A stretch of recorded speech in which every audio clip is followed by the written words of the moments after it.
बाप्पा, चारुदत्त देसाईंसारख्या लोकांची या समाजाला खरंच गरज आहे. त्यांच्यासारखी प्रामाणिक माणसं या जगात आहेत, त्याच्यामुळे न्याय व्यवस्था टिकून आहे. आणि फक्त गुन्हेगार नाही, खासदार आमदार ह्या लोकांवर सुद्धा वचक आहे. त्यांना जर काही झालं ना तर सगळंच बिथरेल. बाप्पा प्लीज, त्यांचं रक्षण करायची ताकद आम्हाला दे.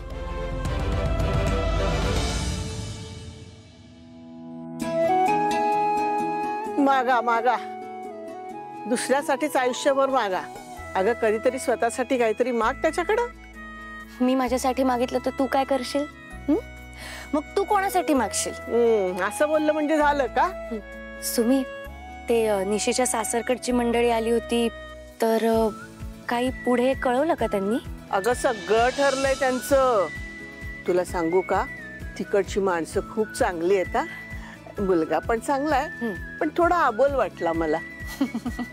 अगं पण तो पहिल्यांदा आला होता आपल्याकडे, थोडा लाजत असेल. तुला माणसं चांगली वाटली ना म्हणजे चांगलीच असते. हो हो हो. आता बाप्पाने तुझ्यासाठी पण एक चांगलं स्थळ पाठवावं. म्हणजे काय, पुढच्या वर्षी तू सुद्धा जोड्याने येऊन दर्शन घेशील ग.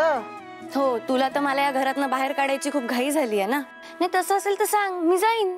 तसं नाही ग, रीत असते ही मुलीनं लग्न करून सासरी जाण्याची. कळतंय मला, पण आता होतंय निशीचं लग्न, आधी तर होऊ देत ना. मी थोडीशी उशिरा जाईन या घरातनं. अगं होऊ देत की, मला आनंदच आहे त्यात. पण मला एक सांग, तू सगळ्यांच्या सुखाचा विचार करतेस, तसे बाकीचे तुझ्या सुखाचा विचार करतात का ग?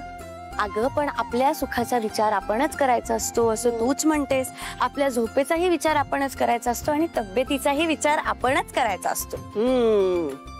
समजलं बरं आजीबाई. तेव्हा तुम्ही पण तुमच्या तब्येतीचा विचार करा. खूप दगदग करता, जरा आराम करा, जागरण कमी करा. जागरण वगैरे काही नाही आहे सुमी, साधन आहे. आमच्या दोघांमधला मुख्य संवाद आहे असं म्हणावं तर. मुख्य संवाद आहे का? आणि त्याच्याकडे पाहिलं ना की सगळा थकवा निघून जातो.